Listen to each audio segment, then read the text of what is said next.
everyone, and welcome to Channel 18 TV News. I'm Don Julian. In the news, the last month has been a productive one for the Sulphur Springs FFA show team. Students have earned class and showmanship recognition at 3 different events.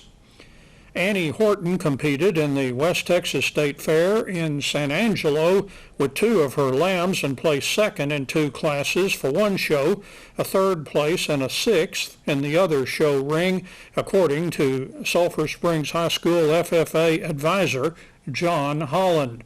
Savannah Allen, Blaine Allen, Cash Vidito, Maury Flecker, and Jace Mayers all took heifers to 4 states and East Texas State Fair and Livestock Show in Texarkana, Arkansas.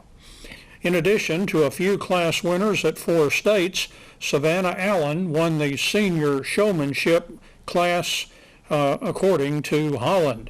At the East Texas State Fair in Tyler, Cash Vidito won Reserve Grand Champion Red Brahman with his heifer.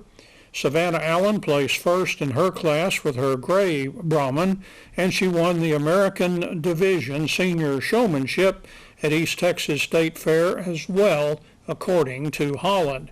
And Holland said his students would have lambs, pigs, and cattle at the State Fair of Texas over the next few weeks. A program on Texas gemstones will be presented during the regular meeting of the Hopkins County Historical Society that'll be coming up this Thursday at 7 p.m. in the new Winifred Building inside Heritage Park at 416 North Jackson Street in Sulphur Springs. Wes Hampton, owner of Hampton House Jewelry and Rock Shop, located in downtown Sulphur Springs, will present the program and share facts about his hobbies in native gemstones and fossils. Interested persons are welcome to attend, and there's no cost for admission. And the Hopkins County Historical Society also is inviting everyone to attend Indian Summer Days in the park on Saturday, October the 5th. The John Chester Dutch Oven Cook-Off is also a part of that event. An open house at the Winnsboro Center for the Arts is set for this Saturday night from 6 p.m. until 9 p.m. Everyone is invited to learn about the many activities, the exhibits, and events that are held there and see the plans for a new Center for the Arts. Purple Velvet Fox will be providing entertainment during the open house, and refreshments will be served. Tours of the center will be conducted so that tour guides can explain the need for a larger building, which can accommodate future exhibits and expanding interest in the center. The present location is in a vintage building in the downtown district of Winnsboro, which currently rotates exhibits by local painters and sculptors, offers books by local writers, houses a performance stage, as well as a small museum and a retail outlet which stocks art material for sale. In sports, the Wildcats team tennis squad picked up wins on Saturday and Monday. Saturday morning, the Wildcats got a rare victory over Van, 11-8, on the road. Then Monday, the Wildcats officially received a forfeit win from Mount Pleasant, but some practice matches were played at the Wildcat Tennis Center. More on the wins from Wildcats tennis coach Tony Martinez, who begins with the Mount Pleasant matches on Monday. Yes, they didn't have enough players, so they kind of like forfeit their match, but they still had like 6 girls and 2 boys, and we wanted them to go ahead and get some play in. I mean, they've been working all summer too, and they've been going to their practices, so we felt like, hey, showing respect, we're still going to play them anyway, where that way they can get a match in, where they can get some hitting in. So we were happy to do that, and then, like I said, it was good for some of our players too to get some, court time. Now, you also played on Saturday, a significant victory in my mind because we beat Van, and we've had a hard time with them over the years. Through the years, yes, we have, and they're a tough team. They have great tradition there at Van. And we were able to pull off a match there, I think 11-8, and so it was a good match, and it came down to the last 3 or 4 matches too, with our number 2 boy and our number 3 boy.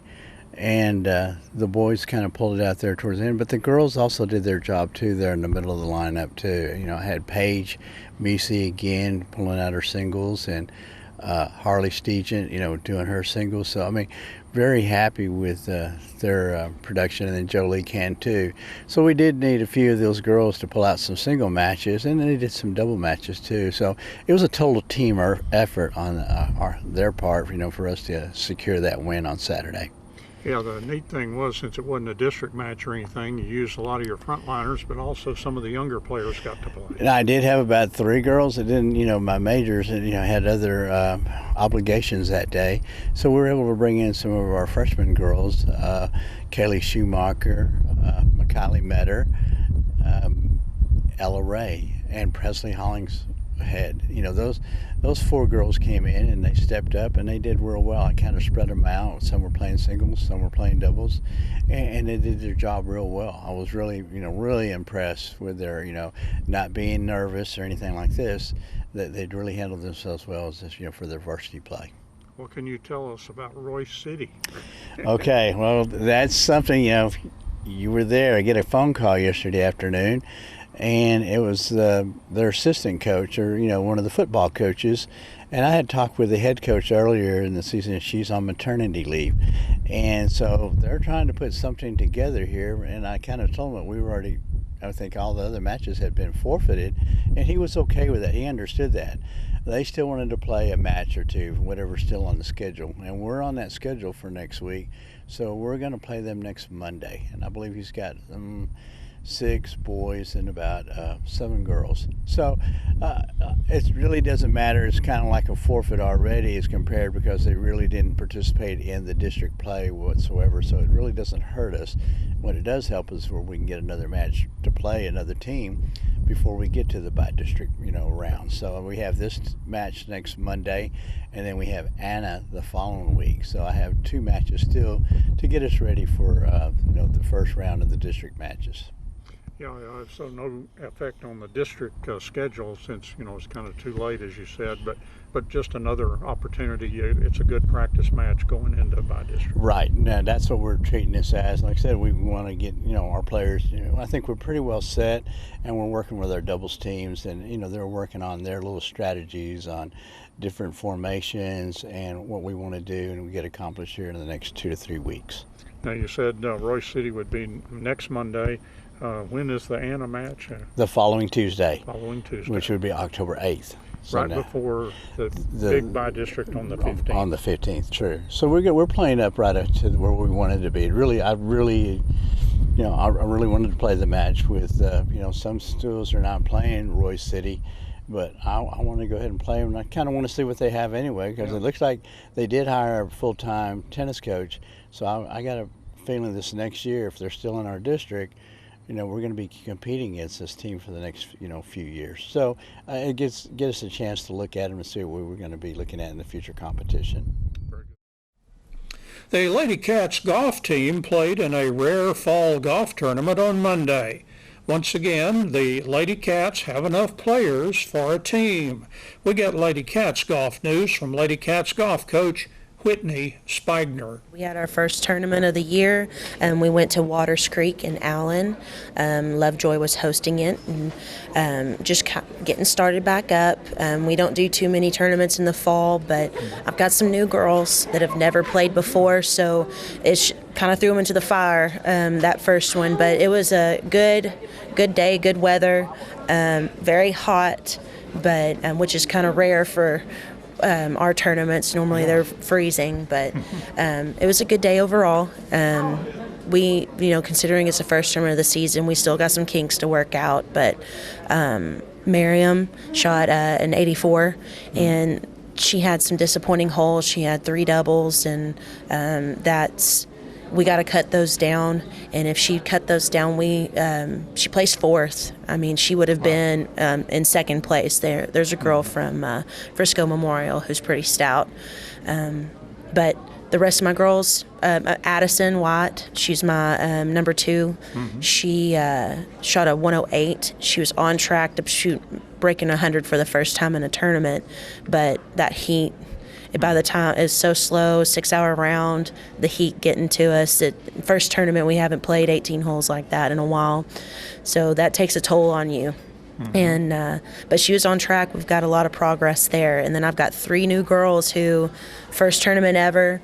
One of my girls only been playing golf for a couple of weeks now. Wow.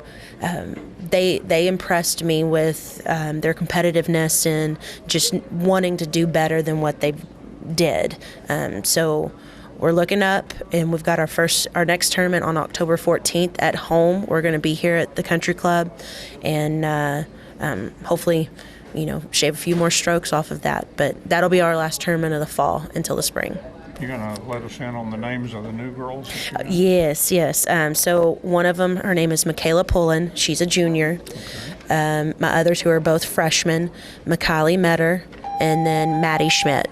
Macaulay Metter shot a 141, and I mean, it seems high, but for someone who has not played in a golf tournament before and only starting out, it's very impressive to not pick up on every single hole. And none of them, all 3 of them, didn't pick up on every hole. So I mean, that's pretty impressive to know that first tournament coming out, not playing for very long, and not having to pick up and do the max strokes every time. There's a lot of potential there. All right. Sounds like we've got a team again. We That's got good. a team, and we still have Charlie Potts. She didn't get to come to this tournament, but she's just got some medical things that we're going to work through and hopefully be cleared before the October 14th one, and hopefully make a run for district championship, if not second place, to get to go to regionals this year. That's Channel 18 TV News. I'm Don Julian. Thanks for watching, and so long, everybody.